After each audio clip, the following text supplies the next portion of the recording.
Viene definito uno degli scorci più belli di Treviso e del Veneto. Gigantografie dei Buronelli ci sono nei bar di Miami, come in molte altre parti del mondo, dove c'è un trevigiano perché, come raccontava un emigrante, guardare un'immagine come questa significa aprire una finestra sulle proprie radici. Tutto al passato, almeno dall'altro ieri, quando è sparito anche il secondo Salice, perché in quella rivetta i selgheri, come si dice in trevisan, ci sono sempre stati. Facevano compagnia alle lavandaie e alle servette che facevano la lissia alle lenzuola dei siori, ispiravano pittori con quei rami cadenti che accarezzavano lo scorrere del Cagnan Maggiore. Tutto finito in due tempi.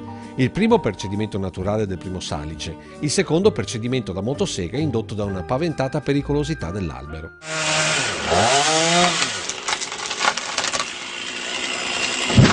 Inevitabile la polemica subito infiammata nei social, dove come sempre ognuno ha detto la sua. Chi quegli alberi li aveva ripiantati, perché comunque nel tempo come tutti gli originali stavano morendo, durante il ventennio gentiliniano, condanna il taglio definitivo affermando che bastava alleggerire la chioma, operazione dimenticata da anni e che sarebbe stata causa del decesso del primo Salice. Infatti, suggerisce l'esperto, in quel lembo di terreno le radici non hanno tanta presa, quindi se si vuole lo scorcio bello bisogna fare manutenzione costante e soprattutto professionale, evitando i dialettali castroni che trasformano gli alberi in attaccapanni, vedi Pontebana. Ma questo è solo uno dei tanti commenti più o meno virtuali nell'attesa che Casugana corra ai ripari con altri salici, vedremo da dove, dopo le querce toscane e gli ipocastani lombardi.